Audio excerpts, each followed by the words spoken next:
informer les Congolais, faire le bon travail. Il y a des passions d'ambition à RDC Monde Télévision. À travers cette émission, moi, dans Congo, de tout mettre espace pour parler ce qui est République démocratique du Congo. Tout ce qui se passe dans notre pays sur le plan politique. Il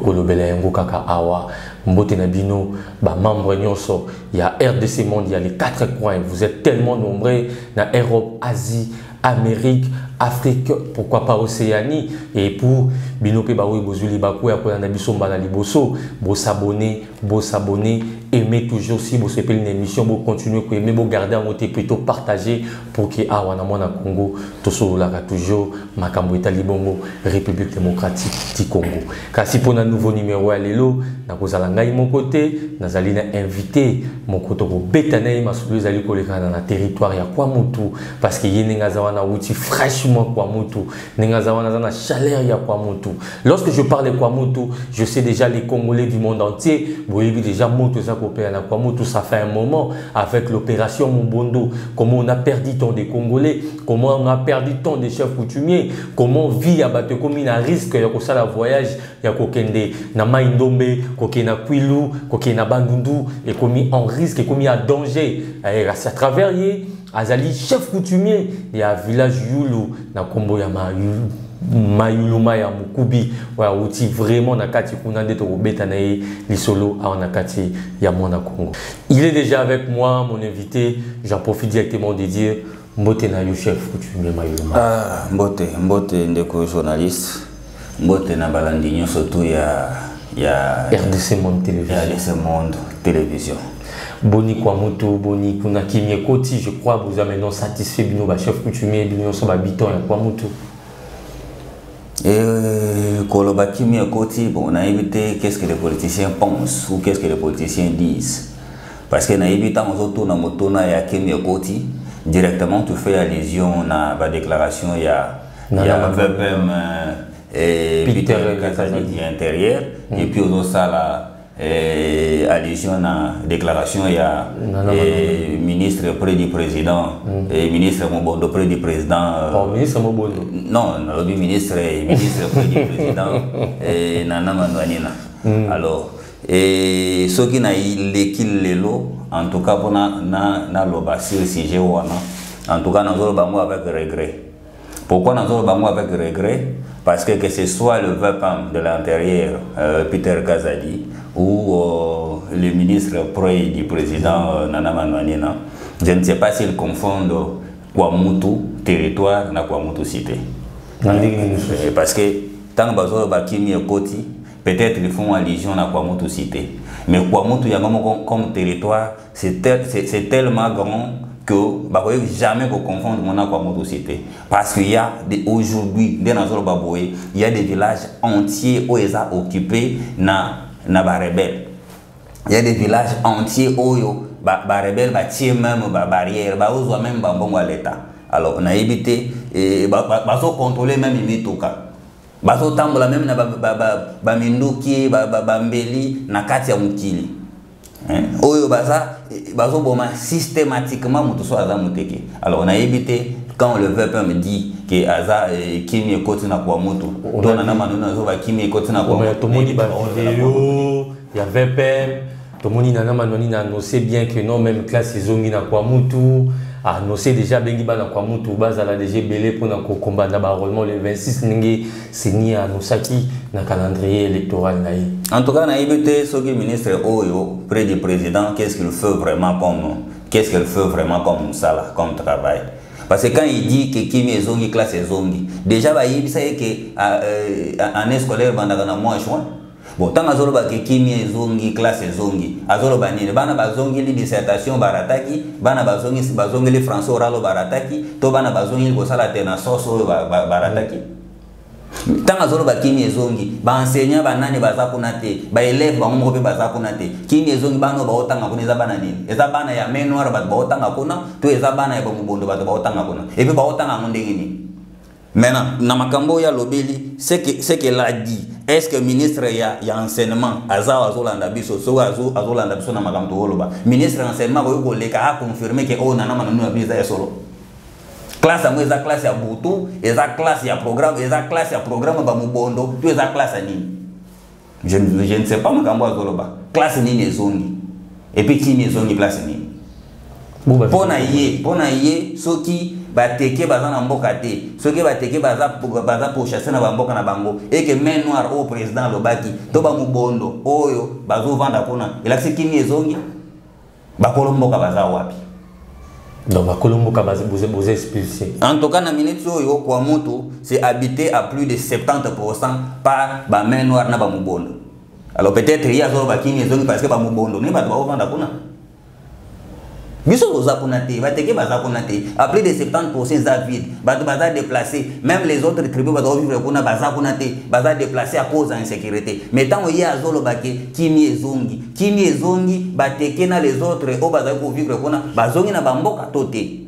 Batba vendre jusqu'à présent, et ça va mon bondo.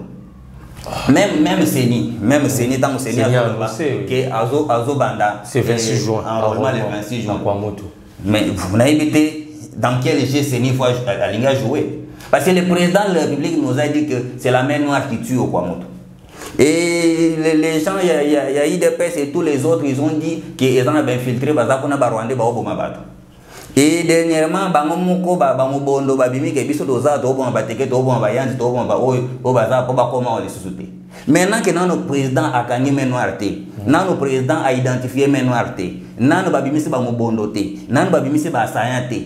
Maintenant, tant que vous lancez un enrôlement, alors que Bakolombo, Bateke, Bazati, Bateke, Bazana, Bambokate, Balingini, enrôler main noire, enrôler Mobondo, tout enrôler Banan, na place Bateke. Alors, biso na communauté teke, tolobi non. Et loko wane ko lekanaka jamais, to ko lekanaka te parce que jamais ba ko enrôler ba main noire, to ba Mobondo na place Bateke. Ezamboka na bangote. Si on veut comprendre un peu, chef Maïloumaya, qu'est-ce qui se passe vraiment? Parce que téléspectateurs, il y a RDC Monde, ça un peu dans moi, qu'est-ce que c'est? Il y a Main Noire, Tabangombe et tout. Source, il y a conflit, ça d'abord, source, il y a conflit, autre comme aussi civil, les autres aussi civils. En tout cas, source, il y a conflit, et ça lié à un prétexte belé. D'abord, ils ont dit que Babanda qui conflit Oyo parce que Bamataki droit coutumier. Maintenant, Moutoune eza place wana ezali boy. Soki Bamataki droit coutumier na mboka moko, c'est-à-dire dans fumo moko. Alors, au nom de quoi cette généralisation na plateau de Bateke nyonso? Soki fumo moko mutamataki droit coutumier, eza na instance judiciaire au fait kata makambo wana. Il faut que ba mema mon instance judiciaire. Alors, qu'on généralise sur tout le plateau, sur tout le fumo, sur tous les lignes, c'est un prétexte. Alors, ils se sont fait justice. Qu'est-ce que l'État congolais doit faire par rapport à prétexte? Il faut qu'un bateau va trouver ordre public. Le bateau va trouver ordre public, déjà va s'identifier, bazar rébellion au Bondo. Voilà le premier prétexte. Deuxième prétexte, ils ont dit que Bateke ou Mouteke Moutabanda Koboma. Mais Mouteke Banda Koboma, c'est Mouteke ni. Ce qui est arrivé dans Mouteke Moko Oya Bomaki, il y avait la justice. Mais au nom de quoi va généraliser Koboma sur Bateke Nyonsoto?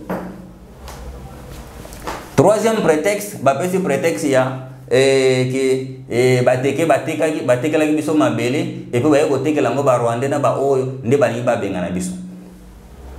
Première réponse nangezali au nom de quoi ou au nom de quelle loi côté que loko na yo commis masumu. C'est pas une infraction. Côté que loko ya yo za infraction te. Mais côté que loko abatunde za infraction. Soki bango bazolo ba kezaki o ya bango. Nazoki non na prétexte à supposer c'était vrai. Nazongi na prétexte wana que mabele batekela ki yango bango et que muteki koteka ngo lisusu. Nazongi non na prétexte wana. Si réellement que muteki ateka ki mabelo eza ya bango, mais il y avait les instances judiciaires. Oui, ba okata likambo wana. Mais koloba ke muteki ateka ki yango masumu non, là c'est faux. Na mobeko moko te ya Congo, balobi moto ya teki mabele to ateki eloko na ye asa elisumu. Quatrième prétexte, c'est prétexte ya oh non bateke le Barwandais mabele to bateke ba infiltrer na Barwandais. Là encore c'est faux. Est-ce que Muteke ndi aza responsable ya ba service d'intelligence à l'État? to muteke mutu falo bage oya za congolais oya za rwandais mais que cela ne tienne ce qui est vraiment ba rwandais mais pourquoi depuis ba bandi opération oya ta rwandais moko bakangi nantu bato ba osala mobulu to yebi bango bato ba osala mobulu les instigateurs sont là na mission ya Minikongo donc ils ont ba ngomete comme c'est dit non bato ba ngombe na kati kuna bazate za prétexte bato ba osala mobulu bato bazo boma bato bango moko ba s'identifier rébellion mobondo et puis bazana kati ya mission ya Minikongo moko autopesa dernièrement il y a même pas une semaine autopesa l'état congolais ultimatum alors biso ki bobimisi Minikongo te ba mobondo nyonso to ya Kinshasa na ya plateau de Bateke ba kosala mobulu oyo koya eya et puis l'état congolais a bangi tout le bani en place wa ba libérer libérer Minikongo c'était le même jour et je peux dire que ba libérer sous ultimatum ya général Ndonge comment mutamo général Ndonge un simple porteur a comme na niveau ya kopesa l'état congolais ultimatum lelo po ba bimisa Minikongo. C'est pas correct. C'est pas correct par rapport à tout ce qui se passe dans le voie Kwamotu. Peuple Teke baza toujours collé là. Belela, génocide de Zolingi Salima Moupanzina Bango. Lorsque ça a commencé, on regardait toujours dans les yeux la fête, le lieu comme plus grave. C'est le moment où il s'est dit vraiment que l'État congolais s'est impliqué, on dirait Babetagi Kara. Mais aujourd'hui, tu as la commis. Tu as commis la mesure de soutien pour gérer. Et s'il faut faire évaluation par rapport à la mission en pacification, il y a Minikongo Zombie, où ils ont été confiés par le chef de l'État, au Kolobanin, ça a amélioré, ça a fait que mon bondo est allergique, ou bien augmenté encore, situation comme appelée grave. En tout cas, mission et pacification, ce qui prend en gagne, c'est moins 10 sur 100. 10%, disons. Et pourquoi est-ce que je dis ça? Parce que Makambo nous surtout en plaire avec mission one. Makambo nous en plaire avec mission one. Ce qui va exterminer village Fadiaka nous surtout va exterminer village Fadiaka à cause ya mission one. Parce que tangu Minikongo qui première mission naie, le village Fadiaka n'était pas encore exterminé. A comme na niveau ya machambio, place ya kangaki ba fils et autres, aïe na bango na Kinshasa, aïe ko sa déclaration awa et rapport et pas président que les personnes arrêtées ne parlent aucune langue ni dialecte du Congo. Et pourtant ce sont des gens avec qui nous avons vécu, avec qui nous avons grandi, que nous connaissons. Basé les étrangers. Et puis basé les étrangers, ce sont des gens connus. Oh ba koli to yebi bango na niveau kwa mutu to yebi bango na niveau masiambio to yebi bango na niveau oh. Alors message à Minikongo et baisser bateau garde pour dire que le chef de l'État a envoyé des soldats, a envoyé des militaires qui m'y côté. Alors c'est alors que Nathan va baisser garde, va baisser kotala makamon tout ne ba ko exterminer village Fadiaka. Et depuis lors ate bembe mo te bakunda entre autres il y a fumu bibelo akufande ngwana. C'est-à-dire que plus de 300 personnes dans la carte moko et puis attends mon côté bakunda et puis monitoring mon côté seulement na compte gouvernement congolais.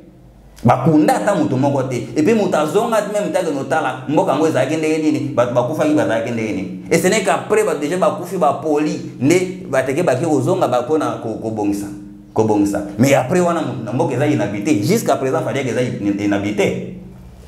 Aujourd'hui tant que nous par exemple mboka la Kinsele place oyo et bon Kinseleza au fait débit à territoire kwa moto na national numéro 17 place oyo ba service à l'état notamment DGRM la police ainsi de suite na kati mboka wana la police ezali na kati mboka wana oyo armée ezali parce que armée ezali ça na au revoir malu ba ye ba bomi ba tuna mboka wana ils ont chassé tout le monde et aujourd'hui ils sont habités par ba rebelles au vie aussi à Minikongo. Et tous ces villages où ils ont exterminé autour, il y a Tobakita, Butulu, tous ces villages où Babomi Batouana. Babomi a une mission à Minikongo. Et dernièrement, il y a chef na niveau il y a Pongwen place et Pongwen c'est autour il y a Doumi. Ma chef chef Pongwen. Bakati même Moutou Bakundi ça Moutou. Et avant on a Babomi encore 9 personnes na niveau Mouché. Et c'est chaque jour qu'on tue des gens. Parce que on est là au monitoring, mais au la monitoring. moi je dirais que Baliwa au Union surtout et à cause naïe. Parce que si jamais l'État congolais avait pris cette chose au sérieux, quand nous avons dit que l'État congolais devrait s'en prendre aux rebelles, que l'État congolais devrait arrêter les gens qui ont trouvé l'ordre public afin que Kimia ait régné, mais peut-être les divisions, mais peut-être tensions où ils ont créé.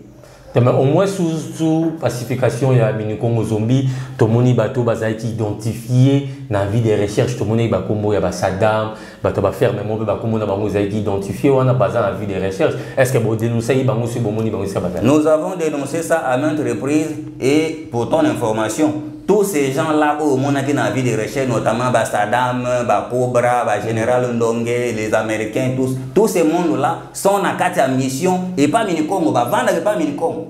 Oh. Oui, vendre pas Minicongo, protégé par la garde républicaine. Déplacé au si réellement bateau baza identifié comme instigateur, c'est que les chefs de l'État appelaient la main noire.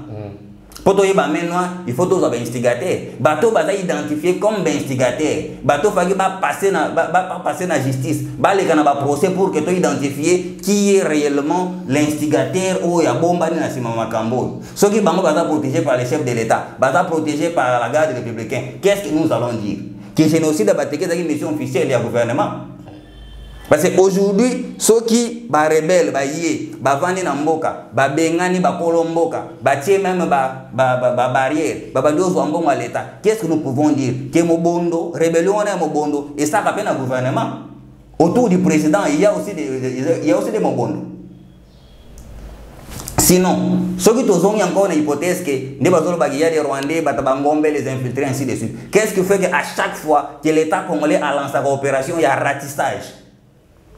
Pour infiltrer ce sont les politiciens Yaka, les caciques Yaka qui montent au créneau pour arrêter l'opération. Alors, comment voulez-vous que Kimi ait une hypothèse où les rebelles vont faire une bamboka? On a un sabiso. VPM pas sabiso. Parce que place où il y a qui n'a pas de Kwamoto, on a cité à Kwamoto, mais ça territoire à Kwamoto, il y a des plateaux à Tekete. Oh, ils ont moi parti. Non, c'est une cité. Et quand même maintenant limité. Oh. C'est une cité, non? Même limité résidentiel. So bandina tu as supposé Kobanda première, tu échanger l'électricité à quoi moto. Bon, azoïb ça ma kamni. Vraiment azoïb ça ma kamni. Vraiment azoïb ça ma kamni, c'est la question au chef Mayuluma Yamokubi a tenu na VPM Peter Kazadi, le maître. Par rapport, il y a une vidéo sur qui Kimia, qui veut pas Mathieu Makolonaye dans le territoire de Kwamoto. Et ça dit, moi, Mikolo Mikie, président de l'Assemblée nationale Nabiso Mbosokodia, à Belelaki, à Lobaki, que non, nous avons même plus le contrôle, il y a fleuve Congo. Moi, je ne peux pas tout le monde qui m'a l'Assemblée provinciale à Kinshasa avec le président Godé Poyi. Gouverneur de la ville Gentini Ngobila, Télémaki, la solution, il y a Kwamutu, c'est Kota qui déjà dans le territoire, Kota qui paie dans la ville provinciale à Kinshasa parce que Maluku déjà est dans la ville provinciale à Kinshasa. Aujourd'hui, le président de l'Assemblée nationale Bosoko Dior propose un dialogue Moroboye entre peuple Teke, entre Mobondo, entre peuple Yaka pour que tu trouves une solution. Et tant que Bino chef coutumier, il y a côté Teke, vous êtes partant, na idée ou bien vous êtes non partant. En tout cas, Mascara douana oyo président Mbo Swalinga Memabiso, Tolingi Makambwane Mwanate. Ils ont une table de négociation où il y a justice. Ils ont une table de négociation où il y a justice. Maintenant, tant que vous avez une table de négociation, vous avez une table de négociation pour négocier nini et puis na banani, ben interlocuteur n'a pas besoin banani. Parce que de l'autre côté, ils se sont identifiés baza groupe rebelle Mobondo, c'est une milice. Vous voyez, c'est dit bango baza milice, baza na minduki, baza armée, baza milice. Biso toza non armé. Comment expliquer comment bateau baza na minduki, na bateau baza na minduki était na dialogue. Pour pas négocier ni. Mais c'est juste un canal à rechaper parce que baye bape Mobondo lingi ni au moins. Non, de toutes les façons, l'État congolais il faut zongisa à rétablir autorité à l'État. Soyez mon bon dans ma cambo pour réclamer. Réclamer la justice. Tout ce qu'ils disent comme prétexte, oh bah mataki ba droit coutumier, oh bah mbatu ba bande ko boma, oh bah teka mabele, oh bah faire mon bateka la biso mabele, oh bah infiltrer. Oui, que quelqu'un qui peut citer dans le problème moi que non binope bozi botekela Joseph Kabila il tendu à makasi pour reconstruire kinga katina union sopé on dirait évoquer c'est le prétexte au moins. Mais qui vous a dit que dans Namibie au Congo, il y a une infraction qui s'appelle vente. Namibie au Congo infraction comme on a vente des agatés. Mais toute une infraction, où ils allaient côté que l'on il y a une infraction. Mais infraction, comme on a vente tout court, sinon, il y a un banane, ma casse, le on va le sauter. Mais pourquoi ma casse, on va des infractions, comme infraction. Même à ta Kabila Somba Imabel. Bateau faut pas réclamer sur Kabila Somba Imabel. Et ça va te non. Il a acheté ou bien Boto là? Parce que en tout cas, Nakatia Makamba Kabila, il y a à boire et à manger, mais ça c'est entre nous, communauté Teke, Zali Kamunabi, Soba Teke, Zali Kambayakate. Bayakabi Bateka Makamu na Gishasati. Ce côté qui nous parle, on a eu à Teke Lupang, on a eu sur Tobagano, à Teke Lupang, on a dit. Non, Moto ya Teke Lokonae, yo ko réclamer ceux qui a Teke Oyayo. Mais ceux qui a Teke Oyayo, pourquoi est-ce que Bamba Koyo Kotangata Makamboa? Et qui vous a dit que Kabila n'a pas le droit d'acheter dans ces pays? Depuis quand Kabila a le droit congolais? Babo Sani Kazaki président Moko 18 ans. Si réellement Kabila a des problèmes, mais pas quand Kabila, mais pourquoi on va attaquer dans compte à Kabila? Pourquoi on va attaquer dans compte à Kabila? Qu'est-ce que nous avons à faire avec Kabila? Ceux qui Kabila sont qui m'a belé, toi qui m'a belé, aux Zaki et Bayak. Bah qu'il y a la justice. Est-ce que pour Kabila, il faut Bayak on va attaquer? Pour Kabila, il faut passer la groupe rebelle. Oh, il va s'engager na ba politicien na bango, na ba ministre. Tous ces gens passent la groupe rebelle pour tuer les batékés. Ça c'est quelle loi? Loi ni oh, il va bimsela son état de droit ya siko oh la gesi, ceux qui mutate que le connaissent pas bomai. Ça c'est pas correct. Ça c'est pas correct. Le groupe Biboza par tenter une idée, il y a dialogue n'engé président à l'Assemblée. Quand ils disent dialogue, tu que nous dialoguer sur quel point? Sécurité. Regarde. Bamambele ou on est d'abord, hein, du point de vue coutumier, et Yébani, na banal la République, que les plateaux de Bateke à partir de Bateke, pour preuve même comme les plateaux de Bateke. Les plateaux de Bayakate, les plateaux Lundate, c'est les plateaux de Bateke. Ça c'est connu. Alors, si, comme Miniko me dit, que ce sont les fermiers qui se sont révoltés, les fermiers se sont révoltés face à qui? Parce que le fermier qui a acheté son terrain, on suppose qu'il a son acte de vente, il a ses documents, ainsi de suite. S'il y a un problème entre celui qui a acheté et celui qui a vendu, c'est la justice qui tranche. Ce n'est pas que Moto a qualifié à son bac et à Obama. S'il y a un problème entre le fermier au Bazoua qui va location et Mabélé, notamment le campement, parce que les campements, chez nous, c'est une location. Tous ces gens qui disent que son bac va fermer, non, c'est faux. Bazoua qui va campement, pesa qui va pour exploitation, en fait, il faut avoir droit coutumier. Mais si ils pensent qu'ils ont acheté ça, pourquoi ils payent les droits coutumiers? Les droits coutumiers, ça loyer par rapport à campement de Bazoua. Pourquoi ils payent ça? Moto ya sombaki mabele na place to ke na dialogue aye na justice alaxigana na sombaki place tel eza ya ngai komi ya ngai mais ko yebisa biso to ke na dialogue biso to yebisi mboso boye to yebisi communauté ya kaboye to yebisi l'état congolais boye biso communauté teke pour na biso peuple teke bato bazo réclamer que ce soit les rebelles que ce soit tout le monde tous ceux qui réclament tous ceux qui pensent avoir qui pensent avoir des réclamations sur la communauté Teke, aussi les politiciens Teke, ainsi de suite, table la négociation avec ces alliés justice. Alors, ma vision de dialogue, tu peux te donner de toutes les façons, même qui en vous y a on a le vrai. Nache, Odon, Mukeleng, truc machin, les fautes. Na lobby pensa, qui en vous kasongolo, yé mon lobby, que depuis la nuit des temps, depuis l'époque, les temps immémoriaux, les peuples Teke, na peuple Yaka, n'ont jamais eu de conflit. Ni de terre, ni de pouvoir. Mais ceux qui sont en conflit à terre, ni de pouvoir. Au nom de quoi ils veulent installer ces conflits ici? Si on comprend bien, Chef Maïlouma, c'est que proposition il y a Mosoko dia par rapport il y a dialogue ils allaient juste pour que beaucoup kabula intérêt parce que ceux qui tozo la mabelendenge bazoloba c'est que wani comme un dialogue ba ya kisaba mikanda na bango ba ça ni monter ya mope koza moi canal e comme même sur la justice ndenge pour ça na bino ezali proposition ya Mboso eza correct te pourquoi parce que bato ba osala mobolo c'est une milice c'est un groupe rebelle. Oh, bazana minduki, bazana ba armes de guerre, bazana ba... Ils ont tout ce qu'une milice peut avoir. Mais biso toza communauté teke, biso toza na munduki te, toza na milice te, toza na loko te, mais loko bango ba ouela on eza ya biso. Toza na ba partage intérêt te. Soki na kati ya plateau de Bateke, ezaki na village ya Bayaka, on pouvait dire que toza na partage d'intérêt. Mais na kati kuna eza na village ya Bayaka te. Ils sont soit bao baza na plateau de Bateke, soit baza ba travailleur na biso, ba misusu soit baza ba fermier ou ba loi ba campement et puis mandambo ba biko somo mabele. Maintenant, si réellement ezapo na mabele o ba sombaki, bao ba sombaki mabele ba ko réclamer ba droit na bango. Ba réclamer mon justice et non na ko boma ba. Déjà le fait que ba bandi na ko boma et la kisi que makambo wana il faut l'état congolais d'assistango ezapo na biso soute peu comme groupe rebelle. Alors biso na bango table à négociation na biso ezali justice.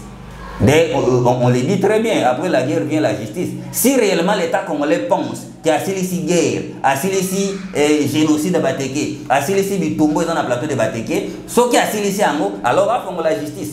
Alors motonnions surtout, que ce soit membre de la communauté Teke, ndenge nazo communiquer mazolo oh non, ba politicien Teke, oh ba nani komni ba député Teke, oh tout ça. Ata oh ya biso so qui a sala ki mabe, justice e ko kangaye. Comme ça, tout traité ma camion tout na justice. Tant que tout ma dialogue. Alors, na dialogue on nan bateau ba kufi boke wapi. Ezana bateau ba kufi, ezana ba village ba tumbi, ezana ba semence ba tumbi, ezana ba récolte ba tumbi, ezana biloko ba botoli. Il y a tellement de choses que na niveau ya dialogue to solango de ini. Toutes ces histoires là faut la trancher et la traiter na justice.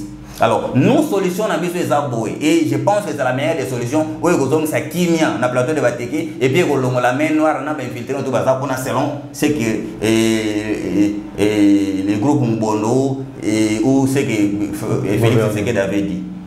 Solution ezali lokola na kati na bango ya la main noire. Lokola na kati na bango na ben filtrer. Lokola na kati na bango ya des rebelles. La solution est claire. Que l'État congolais fasse sortir tous ces gens-là, c'est ce qu'on appelle ratissage na terme armé. Bibisi Batouana Nyon surtout, comme ça, moto akozonga bien identifié. Ozoyo kota yoza nani, oh non, ngai na somba mabele ta mkana na ngangol. Ah, place no ngol ça va combien. Ozo kota yo nani, oh ngana saka na ferme kingani. Ah, yo kota koto. Oyo kota yo nani, oh ngai soiga non, yo c'est infiltré. Ozo tozana na côté. Comme ça, on permettre surtout longo la main noire au Tshisekedi alobaki. Mais comme mabiso na dialogue aussi longtemps que nan basali assainissement ya milité, nan ba longoli ba rebelle, nan ba botoli minduki, nan ba botoli ba arme te. C'est la foutaise. Plateau de Bateke, batu batambola 20 km, 30 km à pied. Alors, ceux qui batu batano na minduki, et qui batu batano ba rebelle, comment ils vont tambola na kata territoire en moi. Et avec toutes ces histoires-là, et Peter Kazadi, nana manouanina, baleki na tebalo bakeno, kimyezongi place ni. Moutouni na koko tambola, déjà aujourd'hui, sur par rapport à la navigation, babalenière, biloko nyote zo tambola, na fleuve Congo, et tambola nangamba Congo Brazzaville. Oh, ce qui est dans le Congo, pourquoi Nangamba Congo Brazzaville? Babalene de Otambo Nangamba Congo Brazzaville, ti et que le côté qu'on a parti à Kwamoto. Alors, ce qui est dans pourquoi Babalene Otambo Nangamba Congo? Batolo Bakimi est zongi na Kwamoto. Pourquoi la nationale numéro 17 est totalement praticable? Basolo Bakimi Zongi, pourquoi village Kinsele, village Kimbambola, au revoir Maloko, Fumunkento, Langa, tous ces villages là-bas, Baotambana Minduki, Baotambana Machete. Qui m'a mis côté place ni? Ya yebi sangai na nama nonina, muteke nini oh ya yebi azana Kinsele siko. Même un fou azana Kinsele. Et maintenant, par rapport, il y avait des meilleurs chefs coutumiers, nous sommes à Bomaki, Bomonité, Boussoukane, ni ceux qui mettent le côté pour nous. Ceux qui mettent le côté, ils ont une procédure à Bukoko, au Sale, et Bomsama Kambona Nyoto. Parce que Fouma Koufara Bomoté, Fouma Bakundaka et Bomoté. C'est-à-dire, en réalité, dans les sacrifices et autres, nous allons faire pour nous Bomsama Bélé. Mais en ce qui concerne kimia na kwa moto lelo. En tout cas, je mets Peter Kazadi en défi. Je mets aussi Nana Manouane en défi. D'ailleurs, quand on définit ça, ma simple, on sait la ministre renseignement. Parce que dissertation ça m'a et François Oral ça m'a ykonate, Tenation ça m'a ykonate. Bon, peut-être ça programme mu bondo ezana muto na Nana Manouane na ndazo yebisa biso. Classe ezongi na boto. So yi classe ezonga na boto, ayeba ke na programme ya moi ministre renseignement mutaote meleza ngati. Bah, comme déjà vous savez aussi une côté réalisation que tout comme déjà vous cité namoni nouvelle moko et salenga moi pas si mingi par rapport il y a ba militaire des Kenyans sur au bazar na armée au peu ba fonction moko na armée congolaise ba perdre yango ba le moli bango et tout se dit à quoi ou bien lorsque vous voyez qui nouvelle wana au kaki ndenge. En tout cas les journalistes makambo ezo le kana. Aujourd'hui, bon, je ne sais pas ce que je suis en train de dire, mais c'est une histoire vraie. Je crois que dans le numéro, il y a le colonel Mopio Bakanga qui est suivant ordre Yaminicom, qui n'est pas militaire, mais Akangi, colonel. Et chef coutumier Akangi, colonel. Mais Minicom, on appelle ça ordre. Après, c'est ordre Bakanga, il va tirer Kotor. Et tant que Bimisi, Azad Demi n'a pas fonctionné à l'Union Soto. Et Zaka Yete, il y a capitaine Nganzobo, il y a adjudant Francky, tous ces gens-là. Aujourd'hui, c'est-à-dire, aujourd'hui, l'obling Yabamubondo, les Bazaleli, ça la même chasse à Bateke, Nakati armée, ce qui n'est pas correct. Alors, place où on a l'État congolais, bateau bazar na gestion et armée, c'est pas un péché Mouteke à Nakati armée. Ou c'est pas un péché dans la mission où est la pacification et dans la peine à Bateke. Parce que les militaires pour la plupart Bateke Bazate. Ce qui est dans la carte indexé. Entre autres, il y avait le colonel Mopio, indexé qui à cause de ça, capitaine Nganzobo, indexé qui à cause de ça, et puis adjudant Francky. Il y a tout ce qu'on a proposé dans Bakacho, je ne sais pas, il y a un air, il y a un truc machin. Sous prétexte que, parce que bon, les sous-mongans na yebi na katone kaza pas Moteke. Parce que bato bakenda ki mission na yé na kata makambo wana ba on tout bazali banda mais qu'est-ce qui fait ba kanga soda moko to ba longola soda moko na fonction alors place wana message nangeza message moko fort na lingi vraiment ba oyo baza en charge ya gestion armée ba yeba ke Moteke na armée za les sous-moté d'ailleurs baza rapé belé na armée té mais moi ndam bona pourquoi ba ofina bango à cause ya conflit soit disant Teke na ba bobondo mobondo za rébellion. Mboso mutayebisa biso que l'État congolais a négocié avec na ba rebelle té mais pourquoi est-ce que na cadre ya mobondo alinga comme ça communauté ya le fumu chef Kasongolonda le vrai o yazana Kasongolonda alobi que il y a aussi le faux. Il y a le faux ou azana zomi. C'est-à-dire l'instigateur Odon Mokeleng et ce truc machin. Il y a le faux. Mais il y a le vrai, il n'y a pas de conflit entre Teke et Yaka, ni de terre, ni de pouvoir. Alors, ce qui est conflit entre Teke et Yaka, et c'est quel conflit entre Bateke et Yaka? Il y a une rébellion, il y a Mobondo, que l'État doit faire face et non la communauté Teke. De toutes les façons, Nakata Makambo, la communauté Teke n'a pas pris d'armes pour ça. Tout ça, il y a des gens tout ça, la milice pour la makamboanate. Bakoy ko traiter dossier na biso, ce qui na est de kutu sima minduki, sala ba milice pour se défendre. Kuna sala dialogue entre ADF, Codeco et truc machin, na ba nande, na ba fuliro, na ba oil. Pourquoi yemboso a remema Bateke na dialogue na ba rebelle? Non, ça c'est pas notre problème. L'État congolais si ça na ba rebelle na. Parce que l'ordre public est à l'autorité de l'État. Ceux qui battent l'autorité de l'État, c'est à l'État congolais de faire face et non à la communauté Teke. Et non à la communauté Teke, ceux qui l'État congolais a réussi à faire face à la rebelle Mobondo, à faire face à Bango. Chef coutumier, Mayolo Maya, Tokomo Komanabiso déjà dans Souka, Nenge, et donc Ebengwaza aussi. Et maintenant, par rapport à déplacer, nous va déplacer dans la ville province de Kinshasa. Est-ce qu'il y a l'appui du gouvernement provincial ou bien gouvernement central à ça pour appuyer nous-mêmes pour que vous faire nourrir Bobo Kola, Bobo Mbabato, ça va déplacer? En tout cas, les lots ont déjà plus d'une année depuis Makambo et Bandi, parce qu'en réalité, Banda depuis février 2022. Les lots aux en juin, donc c'est dire c'est plus d'une année. je vous dis que bah déplacer à Bateke, en tout cas à ce que je sache, namoni appui à gouvernement namoni pe place à loger bangote, namoni pe biloko azope sa bangote. C'est-à-dire Bateke so bazo vivre, heureusement c'est un peuple fort parce que c'est un peuple qui tout le monde en a mendiant aujourd'hui. Mais avec la grâce de Dieu, toujours résister, toujours koufater, toujours vivre bien que difficilement, mais toujours le gouvernement congolais qui est makambo et les galabis c'est malamté. C'est-à-dire le peuple teke va vivre les lots dans déplacement et les peuples teke sont en déplacement. Voilà tout ce que le ministre Nana Manonina, ce que Kadima et ainsi de suite. Tout bazana bambo kate baza déplacé, ils ont lancé un enrôlement dans Boka na bango. Et puis, ils ont dit qu'on a classe zongi. Mais dans la classe baza, quand on a dit ça, bakata ba classe baza, ba parents baza na bambo on tenir au feu couvrir. Voilà aujourd'hui na bilanga. Na gouvernement congolais, tous en batekete. Na niveau ya ba entreprise publique, tous en batekete. Et tous ces gens va vivre na bilanga. Alors tant que l'État congolais andimi ko tia bango en difficulté parce que ils en a ba ministre Mobondo, puis ils en a ba ministre Pressonini, puis ils en a ba tous ces gens là où va tia communauté qui est en difficulté. Non, l'État congolais doit rétablir l'ordre public et puis doit faire justice. D'ailleurs, pour c'est mon engagement Zala parce que bitumba ya Félix Tshisekedi, bitumba ya régime actuel comme on a un état de droit.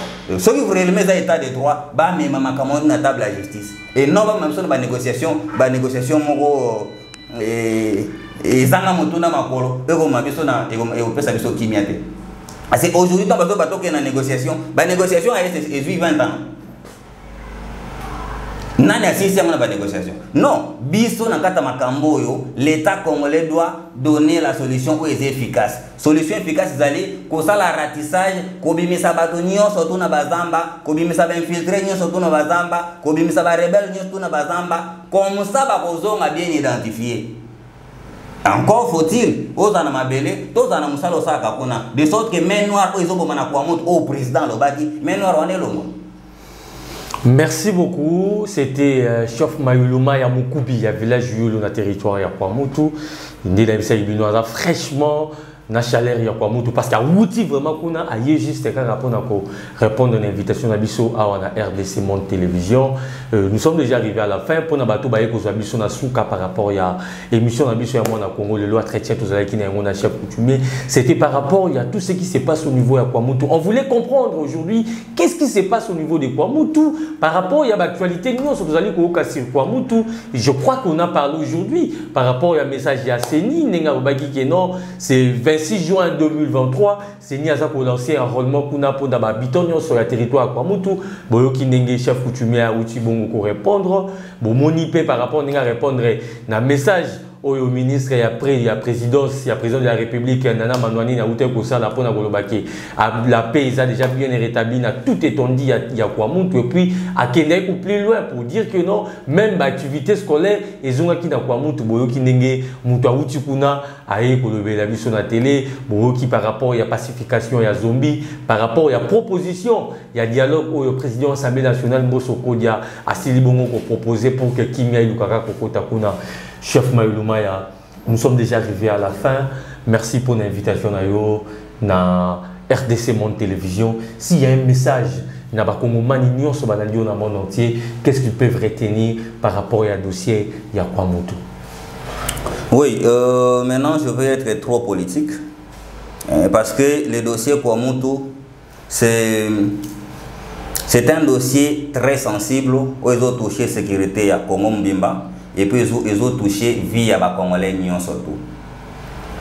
Aujourd'hui, dans le Congo, nous avons un problème. Nous avons un problème déjà où ils ont tout sabiso. Problème, il y a guerre à Est et tous les problèmes qui se retrouvent de l'autre côté. Nous avons un problème, il y a dossier à balkanisation, ils ont tout sabiso. Je crois au Moni, même par rapport à Nango, ils ont essayé d'insérer des lois où ils vont permettre de diminuer doses d'infiltration et ainsi de suite. Et voilà encore un autre dossier qui vient de surgir à l'ouest.